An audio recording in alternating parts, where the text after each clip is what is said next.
I am taping my friend Jayne Hazlett from Ohio. This is November 5th, and we are at Sugar Creek, Amish country, and she's going to share an awesome testimony that she had in Mozambique in, what year was it, Jayne? 2011. 2011, and she shared with me when we were in Toronto, and it's such an awesome testimony, but I could never remember the details of it, so I asked if she would mind sharing her testimony on tape and video, and she's agreed. So, okay, Jayne, you're on. Okay. Uh, this was an experience that happened to me in 2011, and I was on my mission trip to Mozambique, Africa, where I take several trips up in, and 4 times. And so when I went, knew we were going to go to the Boca Ria the next day, and so I prayed the night before. I said, Lord, help me to climb the Boca Ria one Okay, more Jayne, time. what's the Boca Ria? The Boca Ria is the garbage dump, and people live by the garbage dump, and they climb up on the garbage dump for food, just grounds for food, whatever they can find. So I was in prayer before I went to bed that I said, Lord, one more time, help me to climb the Boca Ria one more time. And then I prayed the same prayer in the morning. And when I went to the Boca Ria, that's another name for garbage dump, but Boca Ria is the Portuguese word. And so when we got there and we decided who was going to climb the Boca Ria, because we go in different groups with the visitors and some climb the Boca Ria. As I started up, there was a young man, and his name was Peyton, and he was from a Christian college in Oklahoma, and he came with a group of 11 other students, and so he was going to climb the Boca Ria, and he said, Jayne, would you like to hold my hand, my arm? I said, oh, I would love to.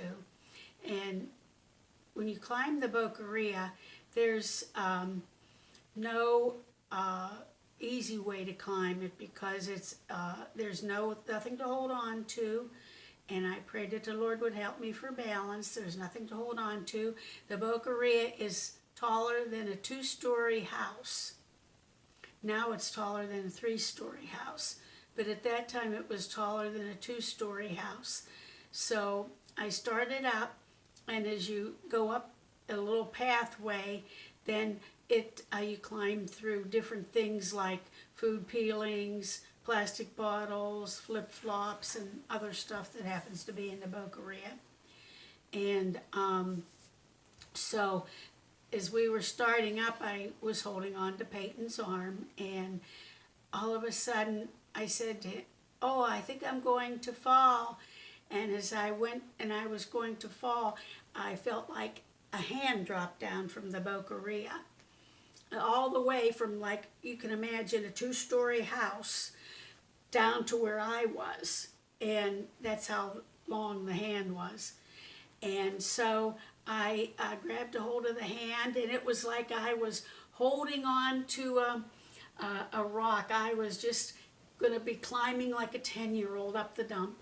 And and when I got to the top, then I saw him face to face, and he was a man with regular pants and shirt on, just like a man would wear. And he held on to my hand the whole time that we ministered up to the Boca Ria. And after, and he never let go, because it's very uneven on the Boca Ria to walk. So he held on to my hand, and then as we were finishing up ministering and we were ready to go down to the other side of, to go down to the little Irish church, I turned to face him, and there was no verbal communication, but I recognized that he had a very dark, deep olive complexion. And I looked at, and as I thought about that, I thought, in my heart and in my mind, the question was, and I asked him, "Are you my Lord?" And as I did,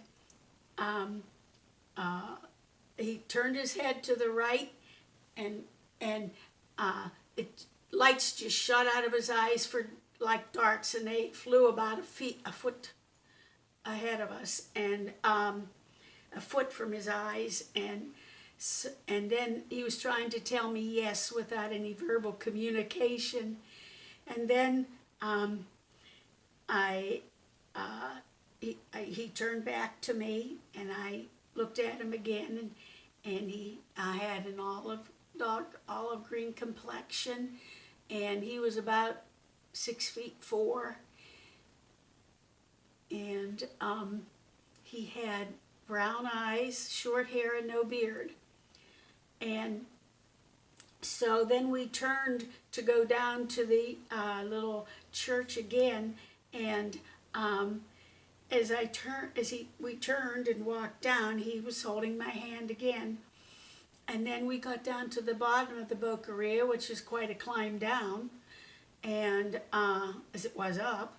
And so then we got to the door of the church, and it was just a little narrow door. One person could only fit through at one time and only go through. So I went through first, and I looked at him again, and as I walked through, and I walked through sideways because I was watching him, and he followed me through, and I was walking down the main aisle to the front of the church, but I was kind of walking sideways so I could see where he was going, and he went around the back row of the people in the little Mozambican iris sanctuary, and as he got around about halfway across the